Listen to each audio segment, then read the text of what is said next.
Hi everyone, welcome back to Fluent English Steps. Today I want to teach you some kitchen related English that most people don't know. We all use our kitchens every day, right? But when it comes to English, many people only know simple words like spoon, pan, and knife. So today we will learn some slightly advanced words that native speakers use in daily life. Alright, before we begin, don't forget to subscribe to the channel so you don't miss the new video. First, let's talk about the ladle. A ladle is that big, deep spoon you use to take out soup, curry, or dal.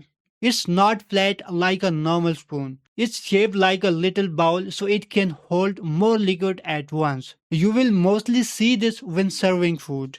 For example, can you pass me the ladle? I want to serve the soup. Use the ladle to pour the dal into the bowls.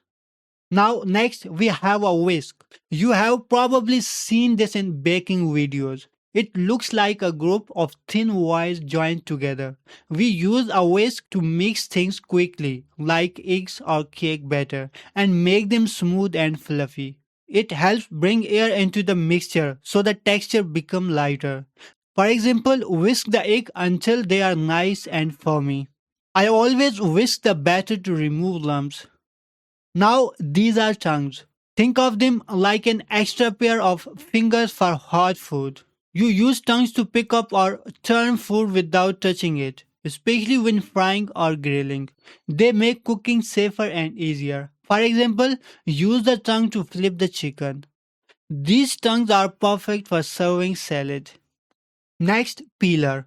A peeler is the small tool we use to remove the skin from fruits and vegetables like potatoes, carrots, and apples. It's faster and easier than using a knife and helps you peel thinly without wasting too much. For example, I am peeling the potatoes with a peeler. Use the peeler to remove the carrot skin. Next, this is a grater. You rub food against its small holes to shred it into tiny pieces. Most people use it for cheese, but it's great for ginger, carrots, and garlic too. It's very helpful when you want finely cut ingredients. For example, can you grate some cheese for the pasta? She grated fresh ginger for the curry.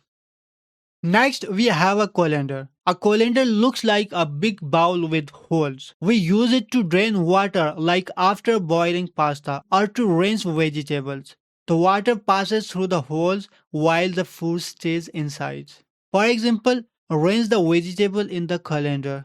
Pour the pasta into the colander to drain the water. Next, simmer. To simmer means to cooking something on low heat. It shouldn't bubble too much, just small, gentle bubbles. Simmering helps the flavor mix slowly without burning the food. For example, let the curry simmer for 10 minutes so the flavor blends. Simmer the soup until it thickens. Now, next sauté. When we sauté, we cook something quickly in a little oil, usually vegetables or onions. You keep moving the food around in the pan so it doesn't burn. This method gives great flavor without too much oil. For example, saute the onion until they turn golden. I sauteed some vegetables for the pasta.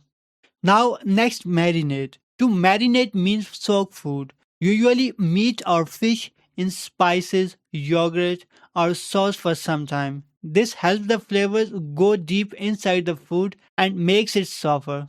The longer you marinate, the tastier it becomes. For example, marinate the chicken for at least an hour. I marinated the fish overnight for better flavor.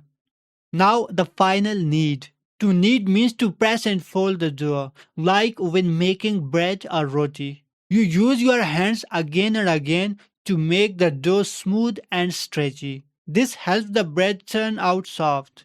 For example, knead the dough until it becomes soft. He is kneading the dough to make bread. That's all for today.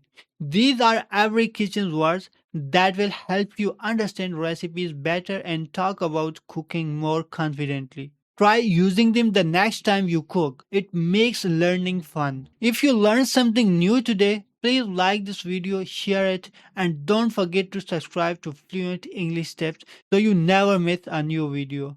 Thanks for watching, and I will see you in the next video.